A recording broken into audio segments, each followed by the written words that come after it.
আসসালামু আলাইকুম, welcome to my channel Mukta's recipe. তো ভিউয়ার্স, আপনারা কেমন আছেন? আজকে আমি আপনাদের জন্য নিয়ে আসলাম একটা দেশি মাছের রেসিপি, তা হচ্ছে বেলে মাছ। এই মাছকে অনেকে অনেক নামে ডাকে, কেউ বাইলা মাছ বলে, কেউ বেলে মাছ বলে। তা দেশি বেলে মাছ দিয়ে এবং আলু টমেটো দিয়ে আজকে আপনাদের একটা রেসিপি করে দেখাবো। কথা না বাড়িয়ে চলুন মূল রেসিপিতে যাওয়া যাক।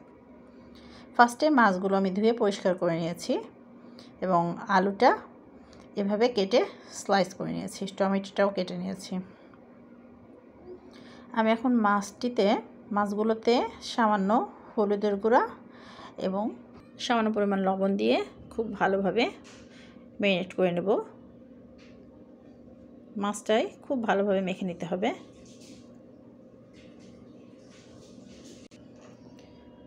এখন আমি মাছগুলো ভেজে নেব, এই জন্য সয়াবিন তেল নিয়ে নিলাম। এখন মাছগুলো আমি ভেজে নিচ্ছি।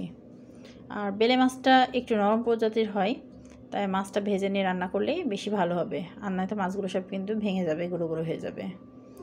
এই তো মাছগুলো আমি ভেজে নিচ্ছি। এপিট টুপিট করে মাছটা আমার ভাজা কমপ্লিট হয়ে গেছে। এখন মাছটা আমি তুলে নিচ্ছি।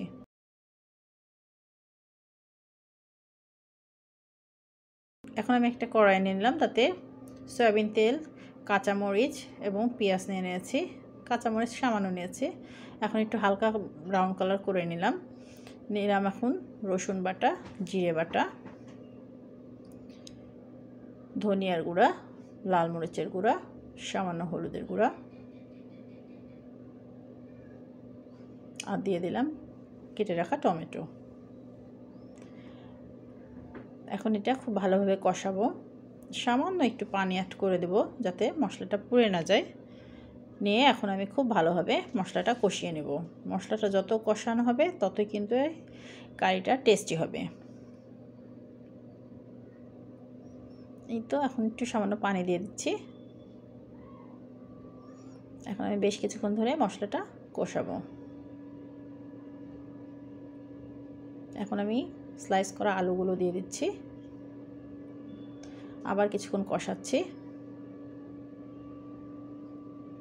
এই তো তেলের উপর দাঁড়িয়ে গেছে। এখন আমি স্বাদ মতো ঝোল দিয়ে দিলাম, স্বাদ মতো লবণ নিয়ে নিলাম। এখন ঢাকনিটা দিয়ে আমি খুব ভালোভাবে, তার আগে আমি ভাজা মাছটা দিয়ে দিচ্ছি। মাছটা দিয়ে এখন আমি কিছুক্ষণ রান্না করব। একটা ঢাকনা দিয়ে এখন ঢেকে দেব। পুরোপুরি তরকারিটা রান্না হওয়া পর্যন্ত আমি এখন অপেক্ষা করব। তা ফিরছি কিছুক্ষণ পর। এই তো কিছুক্ষণ পর আসলাম। আমার রান্নাটা কিন্তু অলরেডি হয়ে এসছে। এখন সর্বশেষ আমি এখন কিছু ধনিয়া পাতার কুচি দিয়ে দেবো। এতে এর স্বাদটা বহুগুণে বেড়ে যাবে।